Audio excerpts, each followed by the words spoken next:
नमस्कार, स्वागत है आपका प्रदेश के नंबर 1 और सबसे भरोसेमंद news channel India news Haryana में। और मैं हूं आपके साथ मोनिका जायसवाल।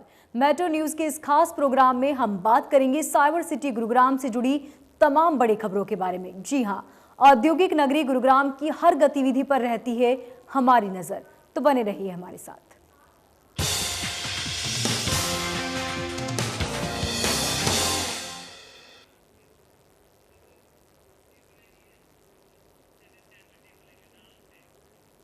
गुरुग्राम नगर निगम बेचेगा दुकानें। अब लीज पर दी गई दुकानों की सील की जाएगी।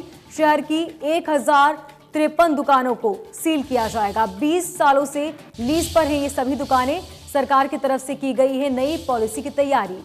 किराया नहीं देने के चलते सभी दुकानों को सील किया जाएगा। नेहरू मार्केट, न्यू कॉलोनी की दुकानें भी सेल की जाएगी। फिरोज गांधी कॉलोनी को भी सेल किया जाएगा। तो 20 सालों से लीज पर हैं ये सभी दुकानें।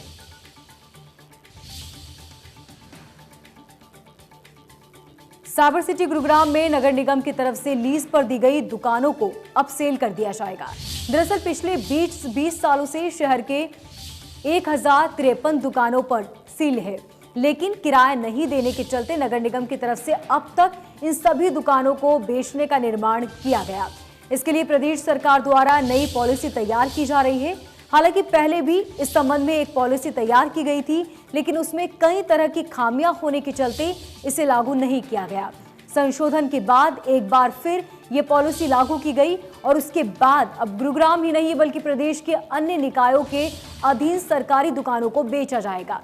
बता दें कि किराया काफी कम होने के बावजूद भी दुकानदार सालों से नगर निगम को किराया नहीं दे रहे थे, जिसको लेकर निगम की संपत्ति पर शाखा ने यह फैसला लिया है। पहले पॉलिसी में संशोधन कर 20 साल पुरानी दुकानों को कलेक्टर रेट पर बेचने का प्रावधान किया गया था और अब इसके बाद एक बार फिर से संशोधन किया जा रहा है। Nehru market, new colony, Firoz Gandhi colony, Kanhai और झाड़सा समेत कई जगहों पर नगर निगम की दुकानें हैं। ज्यादातर दुकानें पुराने शहरों में हैं, जिसे अब सेल कर दिया जाएगा।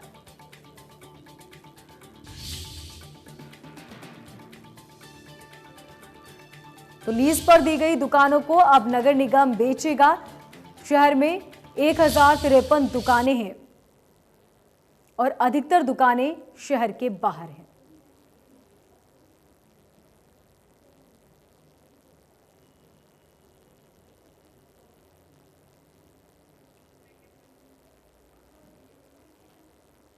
तो Nehru market, new colony, Firoz Gandhi colony सहित कई जगह पर अब नगर निगम दुकानों को बेचने की कार्रवाई करेगा। आपको बता दें कि ये सभी दुकानें बहुत ही कम दामों पर दी गई थी। बावजूद इसके किराए का भुगतान नहीं होने से नगर निगम ने ये फैसला लिया।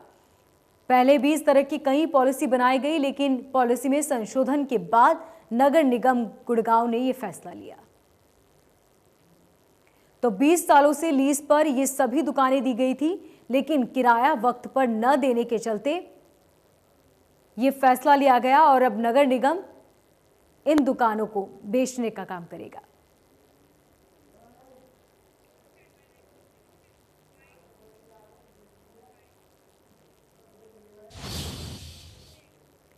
रबी का सीजन आते ही किसानों की सरसों की फसल अनाज मंडी में आनी शुरू हो गई, लेकिन सोहना की अनाज मंडी में लगे गंदगी के ढेर पूरी तरह से मार्केट विभाग के अधिकारियों के आदेश की हवा निकाल रहे हैं। दरअसल अधिकारियों ने दावा किया है कि उन्होंने किसानों की सहूलियत के लिए तमाम इंतजाम मंडियों में किए, लेकिन हल्की की अनाज मंडी में जगह जगह लगे गंदगी और ढेर के अंबार स्वच्छता मिशन पर सवालिया निशान खड़े करते हैं। गंदगी से किसानों को भारी दिक्कत होती है। किसानों को गंदगी के कारण अपनी फसल को लाने में भी काफी मशक्कत करनी पड़ती है। आढ़तियों ने इस बारे में बताया कि अनाज मंडी में जगह जगह गंदगी का ढेर है। सब्जी विक्रेता अनाज मंडी के अंदर गंदगी फैलाते हैं। इस मामले की शिकायत की गई, लेकिन आज तक अधिकारियों ने कोई कार्रवाई नहीं की।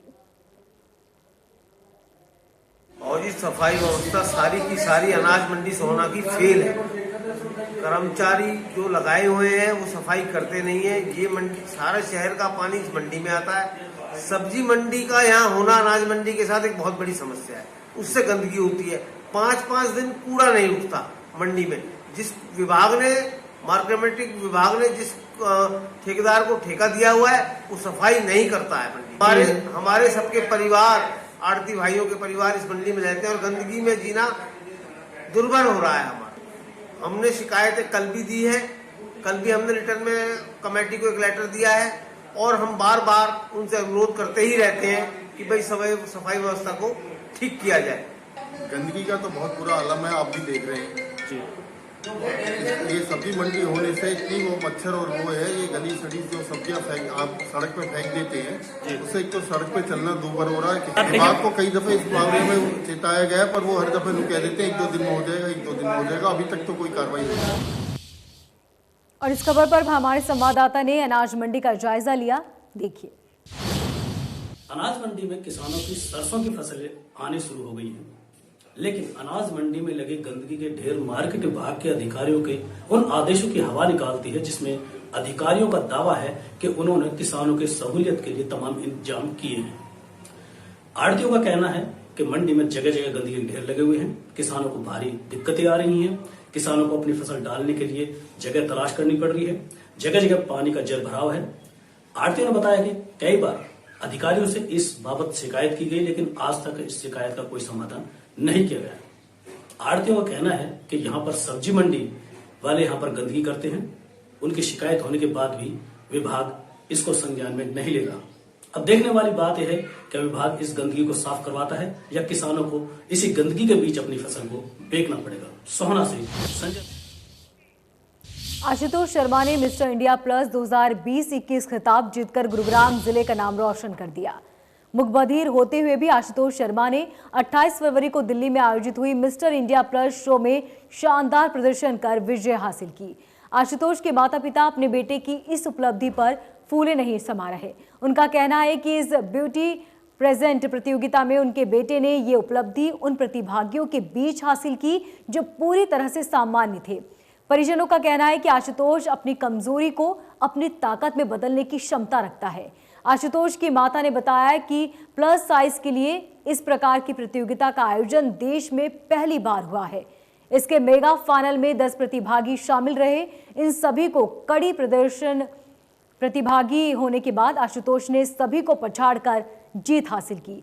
आशुतोष ने अपने कठिन परिश्रम और अथक प्रयास से हंसराज कॉलेज में बीकॉम ऑनर्स और IIM लखनऊ से BM की परीक्षा में डिग्री हासिल की।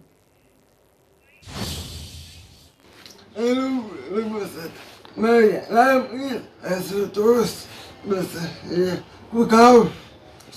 Kemudian suku bertuku kukakam air stres kolej bukum uralas kebat ayam kelau kebat elal ke belak baik bersama is lutak is apa apa।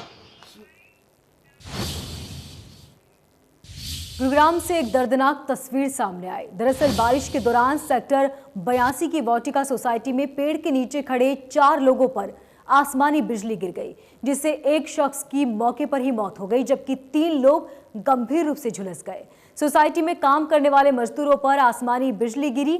बता दें कि बरसात से बचने के लिए ये लोग सोसाइटी में पेड़ के नीचे खड़े हुए थे।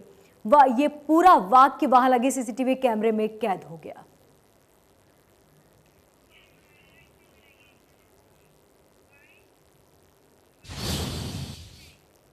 गुरुग्राम में कोरोना वायरस से बचाव के लिए जिला प्रशासन की तरफ से लगातार प्रयास किए जा रहे हैं।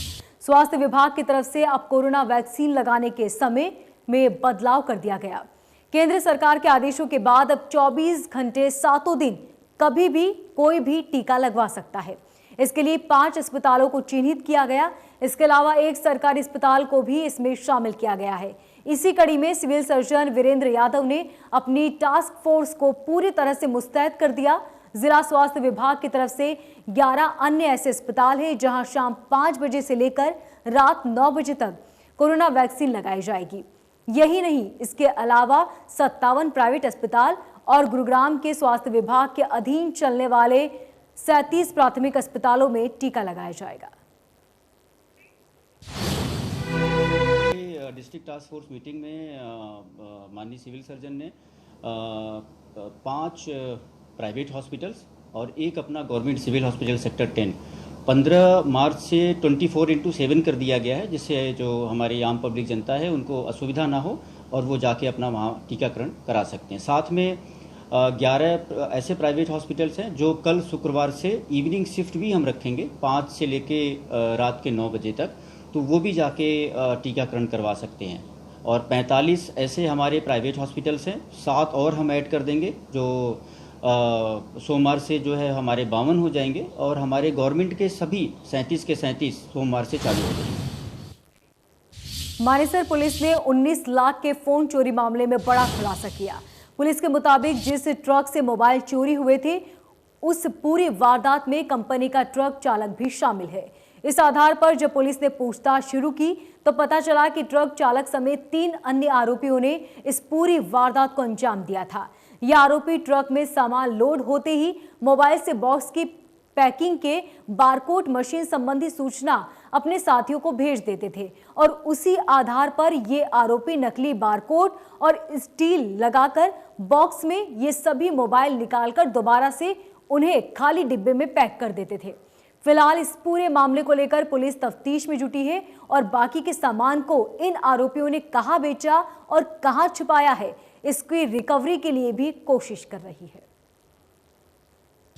एक गिरोह था जो लगातार अमेज़न की गाड़ियों में, अमेज़न का सामान जिन गाड़ियों में, ट्रांसपोर्टर की गाड़ियों में लोड होके जाता था, उसमें ड्राइवर दूसरे लोगों से मिलके अपनी जो उसकी पैकिंग की डिटेल्स थी वो दूसरे साथी को भेज देता था और वो दिल्ली से फर्जी बारकोड और उसके सील तैयार करके लेके आते थे और चलती गाड़ी में बैठ के उस गाड़ी में से उसकी पैकिंग खोल के उसमें से फ़ोन और दूसरा सामान चुरा लेते थे और उसको दोबारा वैसे ही पैक करके और जो फर्जी तैयार की गई सील लगा देते थे और उस पर बारकोड फिक्स कर देते थे, जिसे कंपनी को ये पता भी नहीं चल पाता था कि इसमें से चोरी हुई है।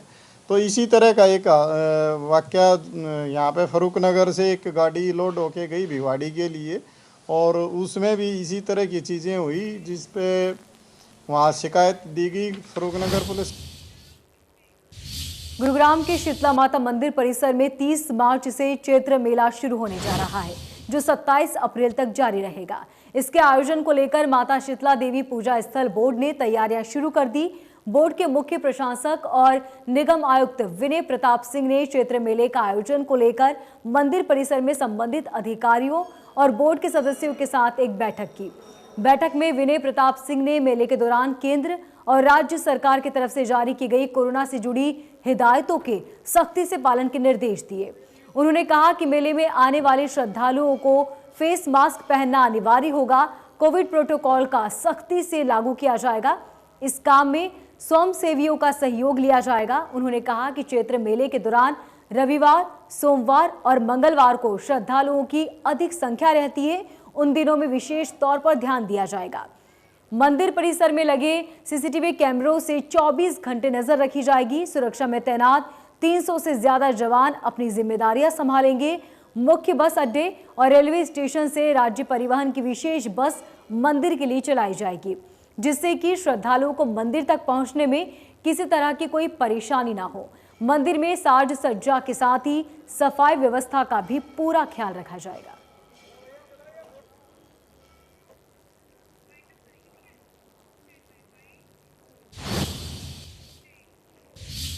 इस बुलेटिन में फिलहाल इतना ही। मुझे दीजिए इजाजत। नमस्कार।